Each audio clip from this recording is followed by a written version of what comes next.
বাইরে কি যে সুখ আর কি যে শান্তি, কি যে আরাম, এটা আমার মাওলা ছাড়া কেহ জানে না।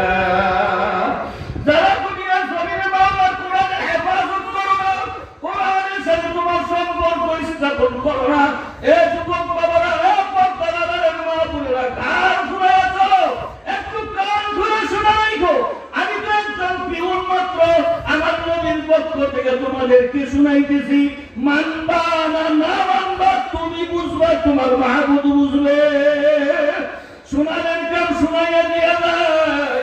আমার নবী বলেন, যারা কোরআনের সাথে হেফাজত করবে না, কোরআনকে বুকে লাগাবে না, চুমা দিবে না, কোরআন অনুযায়ী তার জীবন যাপন চালাবে না, এমন মানুষগুলির যখন মানুষ কবরে শোয়া দিয়ে যখন চলিয়া আসবে, আল্লাহ নবী ফরমান, কোন নাফরমান মেয়ে পুরুষের কবরে একটা না দুইটা না 99টা সাপ তার কবরে জমা হইয়া যাবে। আল্লাহ, কোন মেয়ে পুরুষের কবরে আল্লাহ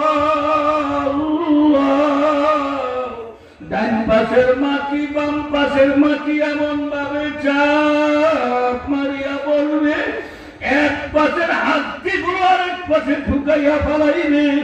এই যে কষ্ট, এই যে কষ্ট, এইটা কারো সাথে শেয়ার করারও কোনো উপায় নাই। আর যদি আল্লাহ কালামের হেফাজতের সাথে লাইগা থাকো, কোরআন অনুযায়ী জীবন গড়ো, কোরআন অনুযায়ী নিজের জীবনকে প্রস্তুত করতে পারো, আল্লাহর বদলে দেখবা কবরে শোয়া যাওয়ার সঙ্গে সঙ্গে সবাই যখন চলিয়া আসবে, ফেরেশতারা আসিয়া যখন তোমাকে প্রশ্ন করার জন্য করে আসবে, আইসাই দেখবে তোমার পাশে জানি কে বসা। আল্লাহু আকবার।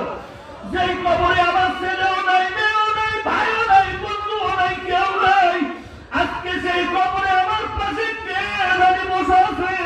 ফেরেশতা মালাকুল ফেরেশতা মুনকার নাকির ডাক দিয়া বলবে, এ ভাই, তোমরা এখানে আসছো, তুমি কে, তোমার পরিচয় দাও। বলে, আমার পরিচয় দেওয়ার আগে আমি তোমাদের পরিচয় জানতে চাই, তোমরা দুইজন কারা, কেন আসছো এখানে? বলে, আমরা দুই ফেরেশতা, আমরা তার সওয়াল করার জন্য আসছি, আমরা প্রশ্ন করব, তারে উত্তর দিবে, না জানতে যাবে। বলবে, তুমি কে বা তোমার পরিচয় দাও। সে বলবে, ভাই তোমরা আমাকে চিনবা না, আমি হই